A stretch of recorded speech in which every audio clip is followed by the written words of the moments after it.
என் பெயர் தமிழரசி. நான் ஒரு விதவை. எங்கள் கிராமத்தில் வசதியாக வாழ்கிறேன். வீட்டு வேலை சமையல் வேலை செய்வதற்கு ஒரு வேலைக்காரனை வைத்திருக்கிறேன். குழந்தைகள் கிடையாது. திருமணமாகி 6 மாதங்களிலேயே கணவர் இறந்து விட்டார். வேலைக்காரன் காலை 6 மணிக்கு வேலைக்கு வந்து விடுவான். சாயங்காலம் 6 மணிக்கு சென்று விடுவான். இப்படித்தான் நாட்கள் ஓடிக்கொண்டிருக்கிறது. நான் அவனிடம் ஒரு முதலாளியைப் போல் இல்லாமல் நல்ல தோழியாக பழகி வருகிறேன். ஒரு வாரத்திற்கு முன்பு வேலைக்காரன் வேலைக்கு வந்தான். அன்றைக்கு அவன் மிகவும் கவலையாக இருந்தான்.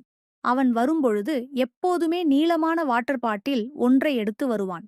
அது பார்ப்பதற்கு அழகாக ஜொலிக்கும். நான் அவனுக்கே தெரியாமல் அடிக்கடி அந்த வாட்டர் பாட்டிலை பார்ப்பேன். நான் அவனிடம் ஏன் கவலையாக இருக்கிறாய்? என்னானது எனக் கேட்டேன். என் மனைவி 10 நாட்களுக்கு அம்மா வீட்டிற்கு சென்று விட்டாள். அதான் கவலையாக இருக்கிறேன் எனக் கூறினான். பிறகு வீட்டு வேலைகளை செய்ய ஆரம்பித்தான். இருந்தாலும் அவன் சோகம் அவனை விட்டு போகவில்லை. நானும் அவனுடைய கவலையை போக்குவதற்காக பல நகைச்சுவைகள் எல்லாம் சொல்லிப் பார்த்தேன். அவன் சரியாகவில்லை. தாகமாக இருந்தது. அவனுடைய வாட்டர் பாட்டிலை கையில் எடுத்து தண்ணீர் குடித்தேன். பிறகு உளுந்த வடை மாம்பழங்கள் அவனுக்கு சாப்பிடக் கொடுத்தேன். பசி போல நன்றாக சாப்பிட்டான். சாயங்காலம் மறுபடியும் உளுந்த வடை வேண்டும் என்றான். அவனுக்கு மறுபடியும் உளுந்த வடை சாப்பிடக் கொடுத்தேன். உங்களிடம் உளுந்த வடை சாப்பிடுவது மிகவும் சுவையாக இருக்கிறது என சொன்னான். அடுத்த நாள் மறுபடியும் கவலையாக வந்தான்.